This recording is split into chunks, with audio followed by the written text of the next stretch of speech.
Well, hello, everybody, and good day to you wherever you are. This is Old Gold Wings podcast number 6. Just a note, this podcast goes hand in hand with podcast number 5, where I have links to different places for parts and other things involved with working on your bike. And, well, after scouring the internet once again on my favorite Goldwing forums, I see questions come up like, I just bought a Goldwing and it runs, but what else should I do to make sure I can trust it? Or, I just found this barn find and got a good price. Where do I start looking for parts? And, well, to a point I can relate to that when I got my 4th Goldwing. The first 3 ran great, and I wound up selling them off. After a couple of years, I grabbed another one, and this last one I got was bought in 2012, and I got way more involved this time around. So I knew I'd be keeping it until death do us part, as they say, and the bike is in fantastic overall shape. I just decided I wanted to go through it and see for myself and be able to have some faith in it when I go out on long trips or whatever. So I bought it locally. From a retired detective. He had just bought a bigger bike and had no room for that one too, so, in his garage. So real nice garage, real nice house he has or had, whatever. But anyway, yeah. In fact, it was in the garage and it had a nice cover over it, which he gave me that too. But he had the maintenance records, and it showed from just looking at the bike. That had been, garaged its whole life. And it's nice to have, confirmed info like that. I talked to the guy quite a while. Real nice fella. And he hated to give it up, but he wanted to get a bigger bike. What was that? I think it was the 1500. It was a newer one. Goldwing. But anyway. Yeah, so I got it home, put the girlfriend on it with me, and we went all over the place locally. It ran great, started right up each time, too. That was early in the spring when I bought it. Rode it all summer, and then in the fall put it away, of course, when the snow flies. And there it sat all winter till spring. And I pulled it out of my very cluttered and crowded single-car garage. Everybody has one of those. You get I don't care how big it is. It's going to be just enough room for your favorite toy or whatever, and that's about it. But anyway, I proceeded to change the oil filter, and air filter. Oil looked really good, and I took the airbox cover off to replace the air filter, and my jaw just dropped. The compartment for the filter was jam-packed with small nutshells, weeds, threads, and a variety of other nasty-looking stuff. And it was packed in tight, too. I have no idea how that bike ran as good as it did. I mean, it ran great. I just, whatever. Testament to the Goldwing, I guess. But you would have never known it was clogged up like that. I peeled it, all that crap out of there, and it just come out like a long sheet. It's just all compacted. But before I took it out there, I looked closer. Before I pulled it all out of there, I just wanted to see how that thing even breathed. And I noticed a small opening on one corner leading down to the bottom of the filter, about 1.5 inches wide, with all that. That was the only thing that was allowing air to get to the carbs. I mean, there was just nothing there. And so... All right, well, hey, fast forward 4 years, and after no more than changing oil, filter, and air filter each year, plus having a variety of oil puddles here and there as usual, after each ride I made, I decided to get the tires replaced and have them look over it, too, as long as it was there. So I took it to the nearest Honda dealer and told them what I wanted done. And the next day they called back and suggested while they had it that they wanted to go through my brake system, as the pads looked worn and the brakes were not as responsive as they should be. And that was, I'm thinking, sticky caliper pistons, because brakes were not sharp at all. I don't know how you describe it, but you really had to get on them. They didn't really stick, but there just wasn't nothing there. You had to really get on the brakes to get them to stop. But okay, I agreed to that idea, and after paying the $2,600 bill, that's right, $2,600 before it was all said and done. Actually, that was $100 more than I actually paid for the bike itself. That included 3 new rotors, front and rear caliper rebuilds, both master cylinders rebuilt, new tires, and some other small miscellaneous stuff that were done to it to make that grand total. And it ran fine, super smooth, super quiet, no vibration. It's just perfect. I didn't care. You know, I wasn't fooling with the bike or anything. I let them handle it, so what the heck. But fast forward once again to the fall of 2022 with oil puddles and drips here and there still. I told myself I'm going to start doing my own work on the bike from here on out. And so I cleaned out my garage completely, got everything cleaned up and tidy, put the bike up on a hoist. That got it up about a foot off the ground so I can sit on a mechanic's chair and roll completely around the bike to make any repairs I needed to make. And I also have to mention I worked on small engines professionally most of my life, and I still actively work on a variety of things like that. Right now I'm a truck driver, owner-operator, so whatever. So I have quite a collection of tools at my disposal, mostly American though. That was a rude awakening because most of my tools are not millimeter stuff. Anyway, I ordered a climber's bike manual, and I got a legal pad and a pen for notes, and I buckled down, and I then got on the internet and scoured all the forums that dealt with 83 Goldwings. Plus, I scoured YouTube for anything related to what I was doing to my bike. I saved them and referred to them over and over and made notes of any special tools, homemade or not, or anything I need to look out for. I mean, I just went over them and just pictured exactly what I had to do. And then I started taking notes of all the parts and everything I wanted to get ahead of time. But then I started my adventure of finding every OEM part I'd need ahead of time. OEM, that's the key word right there. But I figured the bike was over 40 years old. Why not replace things, as I made room from each repair. And one way or another, parts are available for any kind of repairs you needed to do. I found that out. I had everything I needed. You really got to look. eBay had a lot of stuff. There was different Honda dealers online that I got parts from. But, if you really keep an eye out, you can get, pretty cheap parts, decent shipping. And everything I ever got was fast. I mean, I got everything within 2-3 days. Anything I ever ordered for my bike, whether it be eBay or Honda. And so I broke it down to segments. First the brake system. Then I went for the suspension. And then the engine itself. And, of course, once again, I'll have links to some of these places in the description area. Also for some of the tools I used. And yeah, I got to mention, as far as tools go, whatever, you don't have to buy anything expensive, I found out.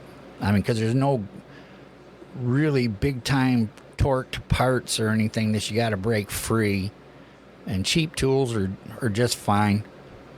Some of them I got a little carried away with, but they were on sale. And they were grouped with a couple other items. But anyway, yeah, I just wound up buying small sets of millimeter sockets and small wrench sets of the millimeter variety. Everything is millimeters.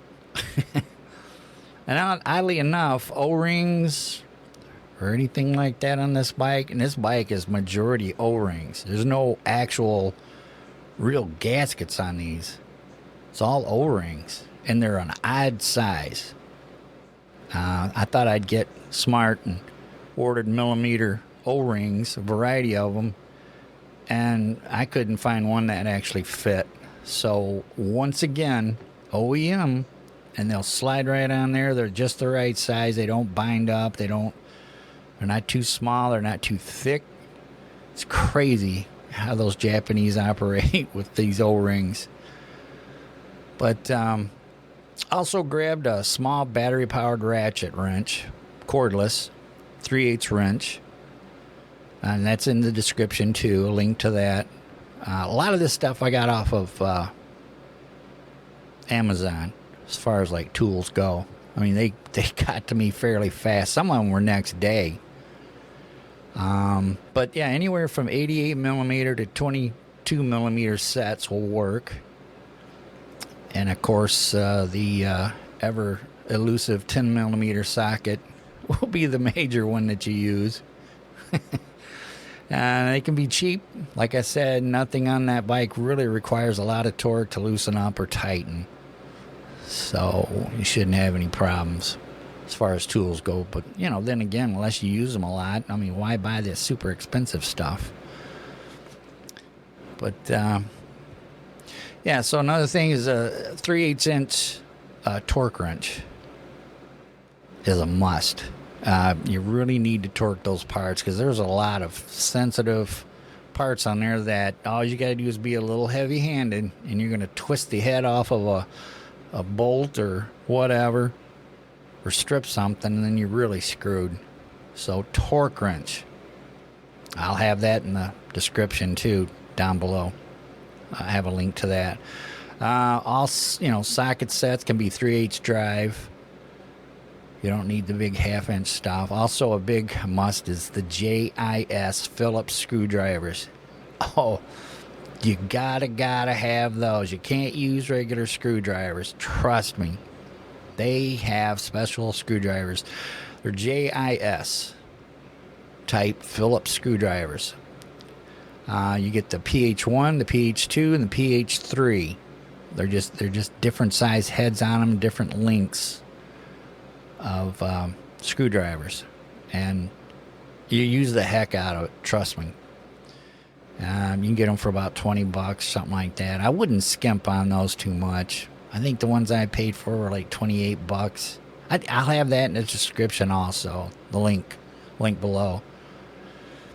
And yeah, they'll definitely make your life so much better. And I also invested in a Weaver 10-liter / 2.5-gallon ultrasonic cleaner. And this thing was a godsend for any sensitive parts, parts that just really had a deep dirt on it or inside it.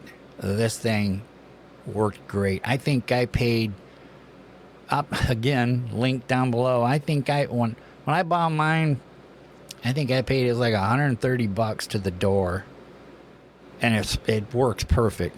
I've used the heck out of it, and it's still going strong.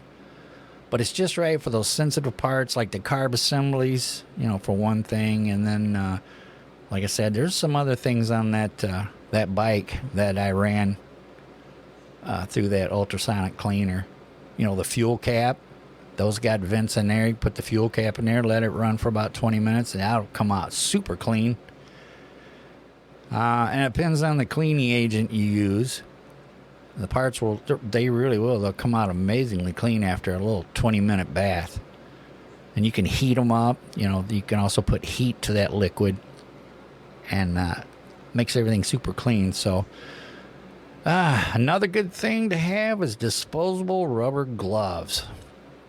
And you get like a box of 100 of those for like $5 or $6 at Harbor Freight. And those things are lifesavers. I don't care if I'm just adjusting a screw or two. Slap them babies on before you do any kind of work, because you get all kinds of stuff on your fingers that you got to sit there and scrub and scrub and scrub. Dirt up under your fingernails, pain in the neck. So I use them from start to finish, whatever I'm working on. And they're really cheap too. It's just cheap insurance. So, and another thing, braided 1/4-inch fuel line, and I have a link to that too below the description, and that's a must, because that fuel line goes really near the top of the engine at places, And if that ruptures, with a plain old fuel line, you have a nice fire in your hands if that thing springs a little pinhole leak or just gets old or rubs on something. It's nice to have. So 1/4 inch will work fine for the fuel parts on that bike. Again, go for OEM parts, whether they're expensive or not. Some of the work you do, is really time consuming. Trust me, I know. I've really dove into this bike. And you don't want to have to replace failed parts too soon with cheap knockoffs. I mean, that goes for the carburetor too. That's a whole different story. If you rebuild those carburetors, just break down and get a Randak Master Repair Kit. It has every O-ring, bit and piece you need to do a complete carburetor overhaul, minus the brass parts, which you shouldn't have to replace. Those are robust parts on there, and you should not have to replace those. I mean, I've rebuilt, over 25 carburetors already for customers. I do that off of eBay, by the way, and I stay pretty busy with that. And that's what I do. I tell them when they get with me, I tell them right off, you gotta do the Randak, because they have the Viton brand O-rings that are really resistant to today's gas, and they handle heat a lot better. Because some of the carburetors I've gotten in, they're either shrunk or hard as a rock, or I've even had them where they just crumbled when you try to pull them, off the carb. So of all things, don't chintz on that carburetor. As I'm telling you right now, I did mine, back in November. And like I said, I got over 1,000 miles on that bike already, and no drips, no problems with that carburetor whatsoever. You just get on it and go. The only thing you got to do is remember to shut that fuel off each time you get off that bike. Turn the fuel off.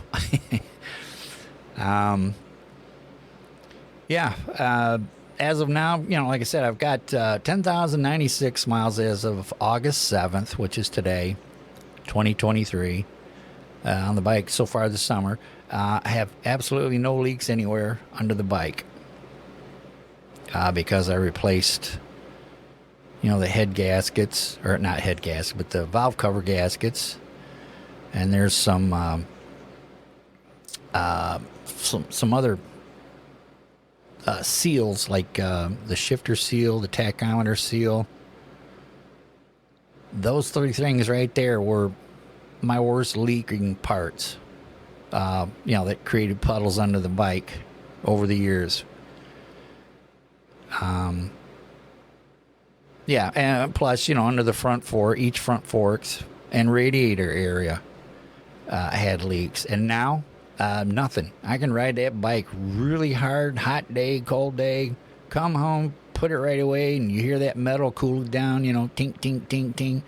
Look up under there, and no leaks whatsoever. So if you do it right, you use OEM parts, take your time, you'll get the same satisfaction, and you won't even have to worry about it. So anyway, here's a little list of things I did, and they are as follows. And I put bushings and slider bushings on both front forks. I disassembled those completely, cleaned them all out, because there was no oil in them when I pulled it apart. Those were completely empty. The springs and the air, the air you'd put in them, were the only thing that were making those work. So I put, seals and both front forks, and then I rebuilt the rear shocks. Those weren't too bad. I probably had to put air in those maybe 3 times through the riding season. I'd get down to about 15, 20 pounds, and I usually run about 40. I think max is like 56 pounds on those rear air shocks. And then when I pulled those apart to rebuild them, no oil back there either. Absolutely nothing. So I had to refill those I used ATF fluid for those. rear shocks and the front shocks. So yeah, the front brake caliper assemblies, both sides, completely rebuilt with the pistons, the seals, and the little rubber boots that go over moving parts. And plus, I got some anti-seize paste. There's some moving parts on those calipers. They'd have to ever so slightly move back and forth as those pads wear, and you want to make sure they're lubed like that. So yeah, so I got the new piston seals for the fronts and the back calipers, and of course all new braided brake lines front and rear. That right there was the big thing. My brakes are so positive now. I can use my middle finger to work the front brake with little ease. It's almost like having power brakes. Braided brake lines make the difference. Don't skimp on that. Boy, yeah, that makes the big difference. Replaced the fuel filter.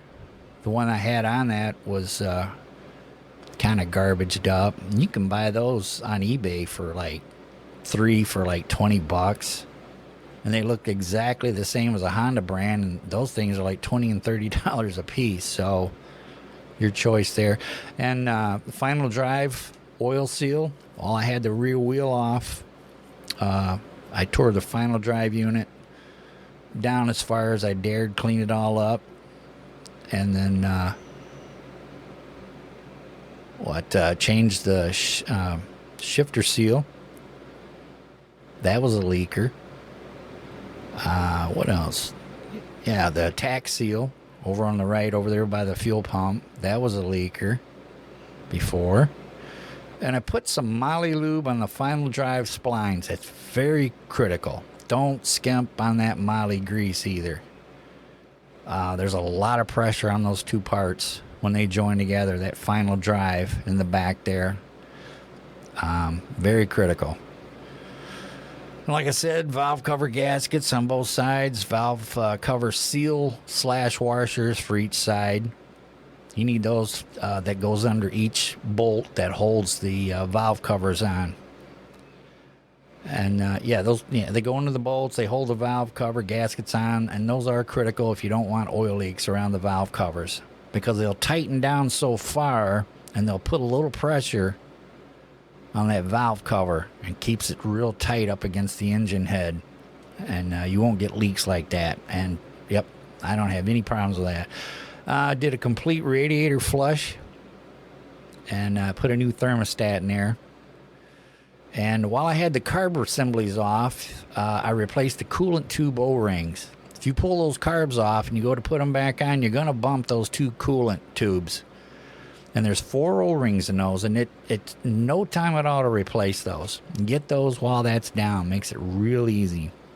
And, of course, I did a complete carb rebuild. That's one of the reasons why I started this whole thing, because I noticed the bike had a gas leak, a small gas leak on the number 1 carburetor.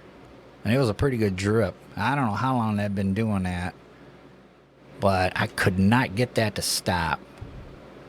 So that's when I wound up pulling that carburetor off and did the complete rebuild. And that's one of the reasons why I got the ultrasonic cleaner, because you can just about put 4 complete carbs in that ultrasonic cleaner in the basket there. Dunk them down there, set them for 20 minutes or so, and they come out super clean. Yeah, don't skimp on rebuilding those carburetors with cheap parts.